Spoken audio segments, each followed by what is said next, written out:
निष्ठा रोज की तरह ऑफिस से घर आई तो कैब से उतरने तक अपने फोन पे चैट करने में ही लगी हुई थी। निष्ठा के घर वाले उसकी इस हमेशा फोन पे लगे रहने की आदत से बहुत परेशान थे। हर वक्त कोई ना कोई दोस्त ऑनलाइन रहता ही था। घर पहुंच के उसने डिनर किया और उसके बाद अपने लैपटॉप पे एक दो एपिसोड्स किसी सीरीज के देख के उसने सोचा कि दोस्तों वाले ग्रुप चैट में देख ले कि क्या हालचाल है। आज ज्यादा लोग ऑनलाइन नहीं थे ग्रुप में। जो भी 3-4 लोग थे उनकी आदत थी निष्ठा का मजाक उड़ाते रहने की। निष्ठा अपने ग्रुप की सबसे खूबसूरत और एक्सट्रोवर्ट किस्म की लड़की थी। किसी से डरती नहीं थी और तेज इतनी थी कि ग्रुप के लड़के भी उससे मदद मांगते थे। आज ग्रुप चैट करने में मजा आ रहा था क्योंकि आज एक नया अननोन फ्रेंड एडेड था ग्रुप में, अनुराग, जो उसके दोस्त आशीष का दोस्त था। जब सब लोग निष्ठा की टांग खींचने में लगे थे तो निष्ठा की तरफ से बोलने वाला वही था। उसको सबकी कहानियां, कमजोरियां सब कुछ पता थी। निष्ठा और वो अलग से इंडिविजुअल चैट भी कर रहे थे। निष्ठा ने उससे पूछा कि तुम्हें इतना सब कुछ सबके बारे में कैसे पता है? तो उसने बताया कि आशीष कभी भी तुम लोगों की बात करना बंद करे तो किसी और की भी सुनूं मैं। निष्ठा ने फिर पूछा, कहां रहते हो तुम? उसका जवाब रात को किसी को भी डरा सकता था। उसने कहा, तुम्हारे पीछे ही तो हूं। निष्ठा को मालूम था कि यह मजाक है, पर जब पीछे पलटकर वापस पलट के उसने स्क्रीन देखा तो अनुराग ऑफलाइन था। और ऑफलाइन होने से पहले उसने एक आखिरी मैसेज जो किया था उसमें लिखा था, कल तुम्हें एक बैड न्यूज मिलेगी। निष्ठा को लगा कि यह भी कोई मजाक ही होगा और वो सोने चली गई। अगली सुबह रोज की तरह दादी के साथ वो मॉर्निंग वॉक पे गई। लौट के रोज की तरह दादी बाहर पूजा के लिए फूल तोड़ने के लिए रुक गई और निष्ठा अंदर आ गई। पानी पीते पीते उसने एक आवाज सुनी। अंदर दादी के रूम में जाके देखा तो वहां दादी की डेड बॉडी पड़ी थी और मां ने बताया कि दादी की डेथ उनकी नींद में ही हो गई। निष्ठा तुरंत बाहर भागी। जाके देखा तो वहां दादी के तोड़े हुए फूल जमीन पर पड़े थे। दादी का अंतिम संस्कार करके जब निष्ठा के पिताजी और परिवार वाले लौटे तो घर में कदम रखते ही निष्ठा के पिताजी फर्श पे गिर पड़े। उन्हें उठाने गए तो देखा उन्हें बहुत तेज बुखार है। उनका शरीर आग की तरह बुरी तरह तप रहा था। निष्ठा के पिताजी को परिवार वालों ने उठाकर बिस्तर पर लिटाया और तुरंत डॉक्टर को बुलाया। डॉक्टर ने बताया कि शायद शॉक की वजह से उनकी ऐसी हालत हुई है और कुछ दवाइयां लिख दी। करीबन 3-4 घंटों के बाद उन्हें होश आया और जैसे ही होश में आए वो कुछ बड़बड़ाने लगे और धीरे धीरे उनका ये बड़बड़ाना तेज होता जा रहा था। परिवार के सारे सदस्यों ने वो नजारा देखा जहां निष्ठा के पिताजी ने कहा, निष्ठा जब देखो फोन पे लगी रहती है, मेरी दवा का भी कोई ख्याल नहीं रखा तूने। तेरी वजह से मरना पड़ा मुझे। देखना एक दिन सब कुछ तेरी जान लेकर रहेगा।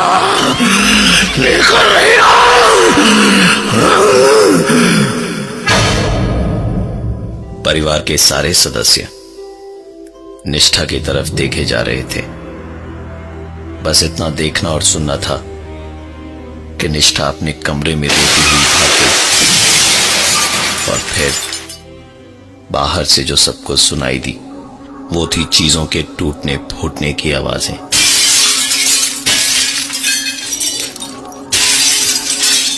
धीरे धीरे इन आवाजों के साथ तेज हुई निष्ठा की आवाज भी।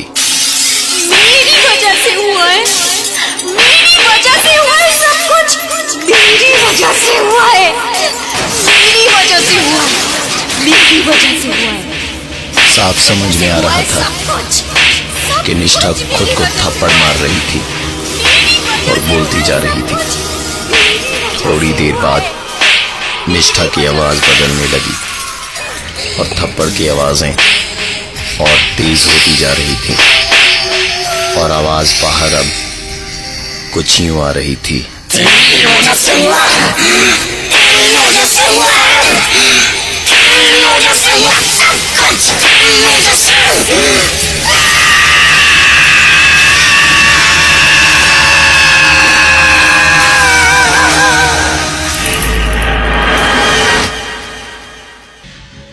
लोग दरवाजे को पीटते रहे पर निष्ठा ने दरवाजा नहीं खोला। जब लोगों की सारी कोशिशें नाकाम हो गई तो उन्होंने दरवाजे को तोड़ दिया। अंदर का नजारा बहुत भयानक था। कमरे की सारी चीजें उथल पुथल थी। ड्रेसिंग टेबल का शीशा टूटा हुआ था। निष्ठा ने खुद को इतनी बुरी तरह से चोटें पहुंचाई थी कि पूरे शरीर से खून निकल रहा था और निष्ठा जमीन पर बेहोश पड़ी थी। निष्ठा की आंख हॉस्पिटल में खुली। वक्त रात का था। उसने होश में आते के साथ ही पहले पापा की तबीयत के बारे में पूछा और जब घर वालों ने उसकी इस हालत पर उससे सवाल पूछा तो उसने कोई जवाब नहीं दिया। बस कहा कि मुझे मेरा फोन चाहिए। निष्ठा की हालत बहुत ज्यादा खराब थी, इसलिए घर वालों ने उससे ज्यादा बहस नहीं की और उसे उसका फोन दे दिया। फोन पर मैसेंजर खोला तो उस पर अनुराग का एक मैसेज था। ज्यादा चोट तो नहीं लगी ना? Get well soon. निष्ठा को अजीब लग रहा था। वो ये सोच रही थी कि इसको इतना सब कैसे पता हो सकता है। उसने तुरंत अनुराग से पूछा कि तुम्हें मेरे बारे में इतना कैसे पता? दूसरी तरफ से मैसेज आया, मैं तुम्हारे बारे में सब जानता हूं। तुम्हारा एक वीडियो भी इंटरनेट पर देखा है मैंने। ये लो, तुम भी देख लो। निष्ठा के पास एक वीडियो आया जो उसके बॉयफ्रेंड और उसका था। उसने वीडियो देखना शुरू किया तो जैसे सारी दुनिया उसके साथ साथ उस वीडियो को देख रही थी। ऐसे वीडियोस को आज के जमाने में वायरल होते वक्त ही नहीं लगता। उसके वीडियो देखने के साथ एक के बाद एक मैसेंजर पे मैसेज आते जा रहे थे, जिनमें शुरू के मैसेजेस उसके दोस्तों के थे जो कह रहे थे, What is this? How could you do it?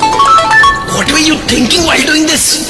और इसके बाद जो मैसेजेस आए वो पढ़ के निष्ठा को खुद से नफरत हो गई थी। Wow, you look hot in the video. Will you be my friend? I'm single. Be my girlfriend. I like you, baby. मुझसे दोस्ती करोगी? निष्ठा रात की शांति में हॉस्पिटल में अपने बेड पे बैठी खोई हुई थी। अपने बॉयफ्रेंड को बार बार फोन कर रही थी लेकिन उसका फोन स्विच ऑफ था। निष्ठा को समझ नहीं आ रहा था कहां अपना मुंह छुपाए, क्या करे, कहां जाए। इतने में ही अनुराग का एक मैसेज और आया, एक वीडियो और है, इसको तो जरूर देखना। इतना लिख के उसने वीडियो सेंड कर दिया। वीडियो डाउनलोड करके देखा तो उसके बॉयफ्रेंड का ही वीडियो था, लेकिन इस बार लड़की साथ कोई और थी। निष्ठा को अपने आप से नफरत हो रही थी। उसने अनुराग से पूछा, कौन हो तुम? उसका जवाब आया, वही बदनसीब जिसको इसी लड़के के लिए तुमने छोड़ दिया था। निष्ठा ने तुरंत आशीष को फोन किया तो पता चला कि अनुराग नाम का उसका कोई दोस्त ही नहीं था। निष्ठा सोच में ही थी कि उसने अपने एक्स बॉयफ्रेंड निकुंज को फोन किया तो फोन निकुंज की बहन ने उठाया, जिससे बात करने पर पता चला कि निकुंज की मौत तो तकरीबन 4 महीने पहले यूएस में एक रोड एक्सीडेंट में हो गई थी। निष्ठा को न जाने क्या सूझी कि उसने चैट पे ही अनुराग से पूछा, क्या तुम निकुंज हो? उधर से रिप्लाई में बस एक स्माइली आई। निष्ठा पागलों की तरह उससे बार बार पूछे जा रही थी कि क्या तुम निकुंज हो, प्लीज मुझे बताओ। और उसके दिमाग में सिर्फ यही घूम रहा था कि कैसे अपनी खूबसूरती के गुमान में निष्ठा ने 2 अफेयर एक साथ रखे और जब पकड़ी गई तो उल्टे निकुंज को बोल दिया था, तुम मुझे दे ही क्या सकते हो, तुम अपना रास्ता देखो, मैं मजे में हूं। निष्ठा को अब शायद जिंदगी भर अनुराग के जवाब की तलाश रहेगी कि क्या वो ही निकुंज है। अगले दिन सुबह सलाइन की नीडल निष्ठा के गले में आर पार मिली। खून की कमी से सारा शरीर सफेद पड़ गया था। डिप्रेशन में आकर निष्ठा ने भी सुसाइड करने की कोशिश की, पर हॉस्पिटल वालों के इमीडिएट एक्शन से उसकी जान बचा ली गई। जान तो बची, पर निष्ठा को वो बचा नहीं पाए, क्योंकि इन सारे हादसों के बाद निष्ठा इस कदर पागल हो गई कि आज भी वो मेंटल असाइलम में है और दीवार पर उसके कमरे में चारों तरफ सिर्फ एक ही शब्द लिखा है, टाइपिंग TYPING